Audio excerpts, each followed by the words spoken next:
Entretiens des Patriotes, bonjour à tous, heureux de vous retrouver. Censure, arrestation, panique dans l'état profond et Lucie Castet, Castor ou cheval de Troie?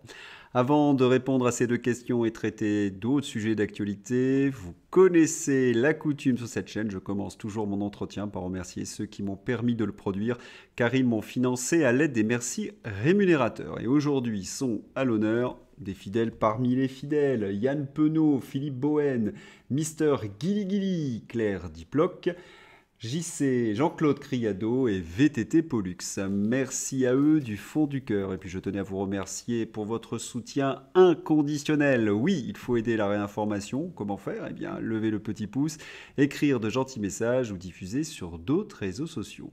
Merci à tous. On va commencer notre journal par une page fantaisie, et oui, puisqu'on va évoquer le cas de Shannon Seban, vous savez, l'ex-député Renaissance.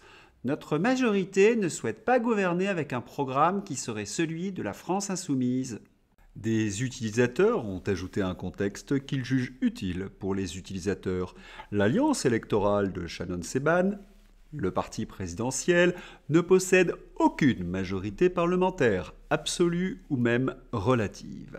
Cette dernière n'a d'ailleurs même pas été élue députée car éliminée dès le premier tour des élections législatives. On vit donc dans une société où le camp qui a perdu les élections législatives s'appelle majorité. Et dans cette confusion, le nouveau Front populaire veut imposer Lucie Castet à Matignon, alors que le nouveau Front populaire n'a pas non plus la majorité. Vous m'avez écrit à ce sujet, mais n'est-ce pas là, Lucie Castet, la candidate rêvée pour Emmanuel Macron? C'est-à-dire que Lucie Castet passe de Castor à cheval de Troie? Voyons voir. Énorme! Le JDD révèle que Macron a interrogé Lucie Castet lors de l'entretien à l'Élysée sur ce qu'elle pensait de la politique étrangère. Et voilà ce qu'elle lui a répondu. Sur la politique européenne ou sur l'Ukraine, tout me va. Et ça se dit dans l'opposition. Bien évidemment, ils sont d'accord sur tout puisqu'ils sont européistes. Elle est donc Macron compatible. Et on se souvient que les macronistes avaient profilé le poste de Premier ministre dans la presse et ils nous avaient dit le futur Premier ministre serait un techno. Eh bien non, c'est une techno parce que Lucie Castet, c'est une énarque fonctionnaire à la mairie de Paris et socialiste de surcroît. Il faut également savoir que Lucie Castet était sous la tutelle d'Emmanuel Macron lorsque celui-ci était ministre de l'économie sous Hollande et elle travaillait à Tracfin. Est-ce qu'on a assisté à une comédie, un narratif pour nous faire accepter Lucie Castet? Vous pourriez me faire remarquer qu'Emmanuel Macron a écarté d'un revers de la main la candidature de Lucie Castet. Mais Macron, c'est un peu comme avec Jacques Chirac. Lors d'une interview télévisée de Jacques Chirac, commentaire de son ancienne conseillère Marie-France Garot. Il ment tellement que l'on ne peut même pas croire le contraire de ce qu'il dit. Et oui, avec Macron, c'est un jour oui, c'est un jour non, c'est le en même temps, c'est le tout et son contraire. Après avoir écarté la candidature de Lucie Castet, Emmanuel Macron a été bluffé. On a senti Emmanuel Macron bluffé le week-end où Lucie Castet a joué son va-tout. Entre sa rencontre à l'Élysée et sa venue aux rentrées politiques de la gauche, la représentante du nouveau Front populaire pour Matignon a réaffirmé sa détermination pour imposer une cohabitation au chef de l'État. Avec un tel article, je commence à penser en effet que Lucie Castet est bien le cheval de Troie d'Emmanuel Macron. Imaginez une inconnue qui veut imposer une cohabitation au chef de l'État alors qu'elle n'a pas du tout de majorité. Soit elle est folle, elle a besoin d'une camisole de force, soit c'est une comédie d'Emmanuel Macron et de Lucie Castet pour qu'elle aille à Matignon. Oui, Emmanuel Macron veut imposer sa techno-PS. Et lorsqu'il affirme, Emmanuel Macron, qu'il est bluffé par Lucie Castet, alors là, non, arrêtez, la coupe est pleine. Mais c'est quel niveau dans l'art de nous prendre pour des imbéciles? Et puis, regardons la photo du Figaro, l'illustration. Qui voyez-vous derrière Lucie Castet? Fabien Roussel, ce communiste qui a toujours appelé à voter Emmanuel Macron dès 2017. Et oui, tout y est.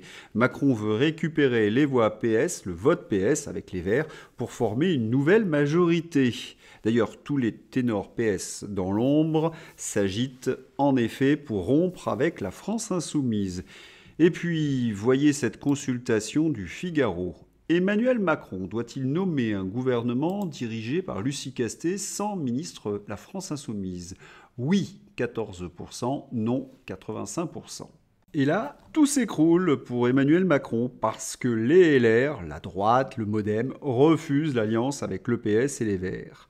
Oui, tous ces affreux, tous ces ténors de droite poussent pour un autre Premier ministre tout aussi affreux comme eux, Xavier Bertrand. Le seul titre de gloire de Lucie Castet est d'avoir ruiné la ville de Paris, tacle le leader de la droite lors de sa traditionnelle ascension du mont Mézinc. Et lorsque l'on regarde l'Assemblée nationale, on constate qu'Emmanuel Macron, s'il veut former une nouvelle majorité, il aura besoin des élus LR. Voilà, malgré cette stratégie d'Emmanuel Macron de caresser les castors dans le sens du poil, d'essayer d'imposer Lucie Castet, eh bien cela ne fonctionne pas parce qu'il n'a toujours pas trouvé la solution pour que les LR rejoignent le camp PS vert.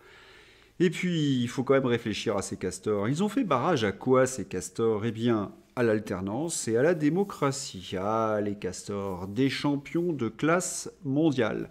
Quant à Emmanuel Macron, vous le connaissez, quand il n'a rien à dire, il se réfugie dans les discours creux, les célébrations et les récupérations ignobles. Vive la France libérée!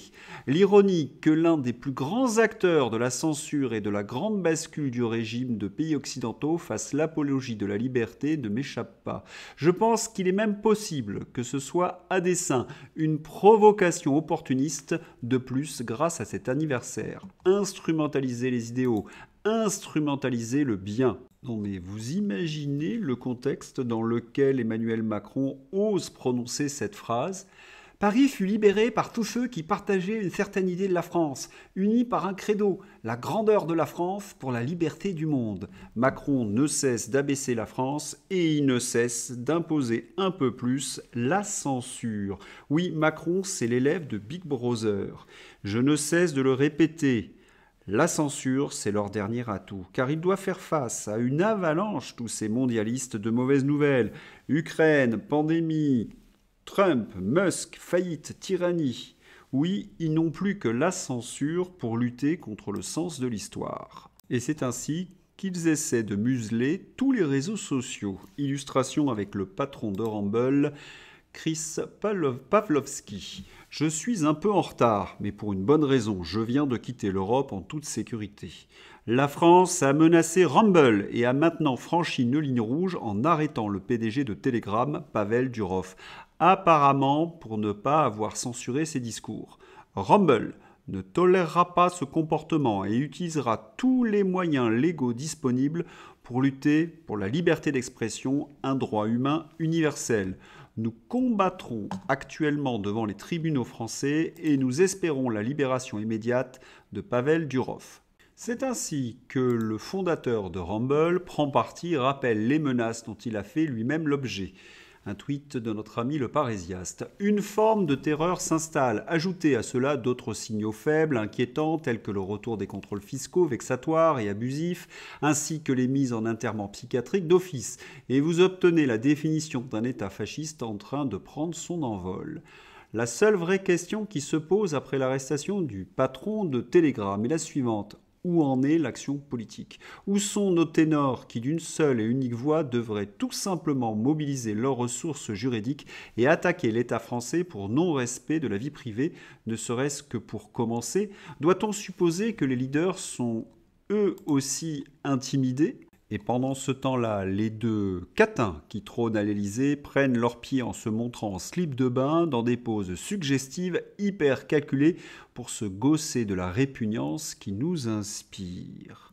Oui, Fred pose la bonne question. Où sont les politiques? Bien sûr, Florian Philippot, François Asselineau condamne l'arrestation de Pavel Durov. Marion Maréchal va elle-même s'opposer à la censure. Mais les autres, ils ont l'air d'être aux abonnés absents, voire ils applaudissent, comme Sandrine Rousseau qui nous déçoit jamais.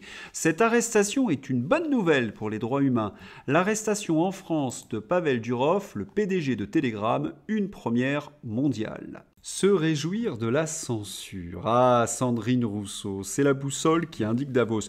Pour ceux qui auront encore quelques doutes pour qui elle travaille. Mais réfléchissons un petit peu. Qu'est-ce que l'on peut reprocher sur le plan juridique à Pavel Durov? Voyons dans la presse aux ordres.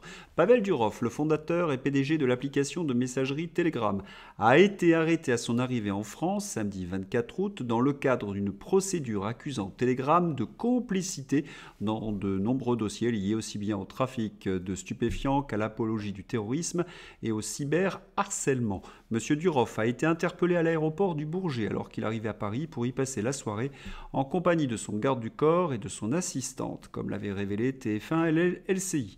Selon les informations de l'AFP, le juge d'instruction parisien chargé de l'affaire pourrait prolonger dimanche soir sa garde à vue avant une éventuelle remise en liberté ou sa présentation à ce magistrat en vue d'une mise en examen. Et c'est là où on ne comprend pas bien, parce que Pavel Durov n'est pas responsable des gens qui utilisent son entreprise. Il ne peut pas être inquiété en tant que personne physique. C'est son entreprise qui commet des fautes. À ce titre, son arrestation est incompréhensible. Il y aurait dû normalement avoir une mise en demeure. Écoutons les avocats macronistes sur les plateaux de télévision. Anthony Bem, avocat, explique pourquoi le patron de la messagerie cryptée Telegram, Pavel Durov, a été arrêté cette nuit au Bourget. On lui reproche de ne pas avoir mis en place les moyens de contrôle de filtrage de son réseau. Bon, on a compris, les autorités mondialistes veulent interdire la liberté d'expression sur le réseau Telegram. Ce n'est qu'un prétexte. Un dessin pour résumer la situation. L'Union européenne qui veut contrôler l'Internet et vous avez les médias de masse qui posent la question « Comment je vous l'emballe ?» Avec du papier antiterroriste ou du papier protéger les enfants? Et qu'en pensent les juristes comme Régis de Castelnau? A priori, on ne sait pas grand-chose du cadre judiciaire dans lequel a eu lieu l'arrestation de Pavel Durov. On parle dans la presse, habituellement analphabète, sur ces questions d'avis de recherche. Personne ne sait ce que c'est. S'agit-il d'une enquête préliminaire dont il faut rappeler qu'elle est conduite sous la responsabilité du parquet, d'une mesure de garde à vue dans le cadre de cette enquête, auquel cas, à l'échéance de la garde à vue, Pavel Durov devra être soit remis en liberté, soit présenté à un juge d'instruction après demande d'ouverture d'une information judiciaire. Ou bien il y a déjà une information judiciaire et cela revient au même. Durov pourrait alors être mis en examen, pour quel chef d'accusation? Le parquet pourrait demander sa mise en détention, celle-ci étant décidée ou refusée par le juge des libertés. Ça, c'est pour la partie judiciaire. Mais pour la partie politique, on a déjà compris deux choses. D'abord, Emmanuel Macron, notoire domestique des USA, exécute une demande venant de Washington. Ensuite, on se demande pourquoi Durov s'est ainsi jeté dans la gueule du loup. Il n'a jamais entendu parler de Julian Assange. Bon, cela étant, les magistrats français vont-ils marcher dans cette combine et exécuter les directives de Macron? Bon, poser la question, c'est y répondre. On a bien compris, cette arrestation est arbitraire, c'est pour supprimer la liberté d'expression sur Telegram parce que Washington, bien évidemment, craint que Telegram joue un rôle contre Kamala Harris. Communiqué de Telegram. Telegram respecte les lois de l'Union européenne, y compris la loi sur les services numériques. Sa modération est conforme aux normes de l'industrie et s'améliore constamment. Le PDG de Telegram, Pavel Durov, n'a rien à cacher et voyage fréquemment en Europe. Il est absurde de prétendre qu'une plateforme ou son propriétaire sont responsables d'abus de cette plateforme. Près d'1 milliard d'utilisateurs dans le monde utilisent Telegram comme moyen de communication et comme source d'informations vitales. Nous attendons une résolution rapide de cette situation. Telegram est avec vous tous. D'ailleurs, qui était le premier utilisateur de Telegram? Ah, mais c'est Macron, la messagerie secrète de Jupiter. C'était au temps où la presse encensait notre dictateur. Dépassés pour leur communication stratégique, le président et sa jeune garde utilisent le service crypté inventé par le dissident russe. Et je vous avais expliqué hier que c'est peut-être pour cette raison que Pavel Durov avait reçu la nationalité française. Eh oui, Pavel Durov a bénéficié d'une procédure extrêmement rare dite de l'étranger émérite. Le président peut octroyer la nationalité à un étranger francophone qui a contribué au rayonnement de la France. Sauf que Pavel Durov ne parle pas français et n'a rien fait pour faire rayonner la France. C'est donc un passe-droit, un piston. On est habitué avec la Macronie. Parce que Pavel Durov a participé au financement de certaines campagnes électorales, la question se pose. Ce qui est certain, c'est que l'arrestation de Pavel Durov, c'est un pataquès diplomatique. La France bloque illégalement les fonctionnaires de l'ambassade de Russie qui souhaitent rendre visite au fondateur de Telegram arrêté, Pavel Durov.